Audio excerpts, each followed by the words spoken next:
అందరికీ సాయంత్రకాల సమయంన ఈరోజు సామెతలు 5వ అధ్యాయము. నా కుమారుడా, నా జ్ఞానోపదేశము ఆలకింపుము, వివేకము గల నా బోధకు చెవియొగ్గుము. అప్పుడు నీవు బుద్ధి కలిగి నడుచుకొందువు. తెలివిని బట్టి నీ పెదవులు మాటలాడును. జారస్త్రీ పెదవుల నుండి తేనె కారును. దాని నోటి మాటలు నూనె కంటెను నునుపైనవి. దాని వలన కలుగు ఫలము ముసిని పండంత చేదు. అది రెండంచులు గల కత్తి అంత పదునుగలది. దాని నడతలు మరణమునకు దిగుటకు దారితీయును. దాని అడుగులు పాతాళమునకు చక్కగా చేరును. అది జీవమార్గమును ఏమాత్రమును విచారింపదు. దానికి తెలియకుండానే దాని పాదములు ఇటు అటు తిరుగును. కుమారులారా, నా మాట ఆలకింపుడి. నేను చెప్పు ఉపదేశము నుండి తొలగకుడి. జారస్త్రీయుండు ఛాయకు పోక నీ మార్గము దానికి దూరముగా చేసుకొనుము. దాని ఇంటి వాకిటి దగ్గరకు వెళ్ళకుము.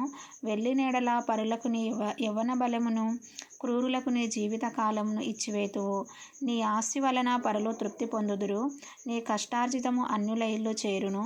తుదకు నీ మాంసమును నీ శరీరమును క్షీణించినప్పుడు, అయ్యో, ఉపదేశము నేనెట్లా త్రోసివేసి తిని, నా హృదయము గద్దింపు నెట్లు తృణీకరించెను. నా బోధకుల మాట నేను వినకపోతిని, నా ఉపదేశకులకు నేను చెవియొగ్గలేదు. నేను సమాజ సంఘముల మధ్య నుండినను ప్రతి విధమైన దౌష్ట్యమునకు లోబడుటకు కొంచెమే ఎడమాయెను అని నీవు చెప్పుకొనుచు మూలుగుచూ నుందువు. నీ సొంత కుండలోని నీళ్లు పానము చేయుము. నీ సొంత బావిలో ఉబుకు జలము త్రాగుము. నీ ఊటలు బయటికి చెదిరిపోదగునా? వీధులలో అవి నీటి కాలువగా పారదగునా?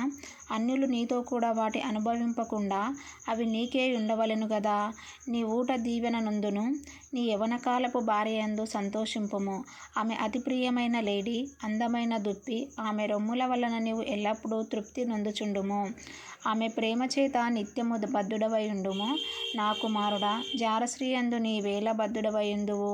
పరస్త్రీ రొమ్ము నీ వేళ కౌగిలించుకొందువు. నరుని మార్గములను యెహోవా ఎరుగును. వాని నడతలన్నిటినీ ఆయన గుర్తించును. దుష్టుని దోషములు వానిని చిక్కులబెట్టును. వాడు తన పాపపాశముల వలన బంధింపబడును. శిక్ష లేకయే అట్టివాడు నాశనమగును. అతిమూర్ఖుడై వాడు త్రోవ తప్పిపోవును. ఆమేన్.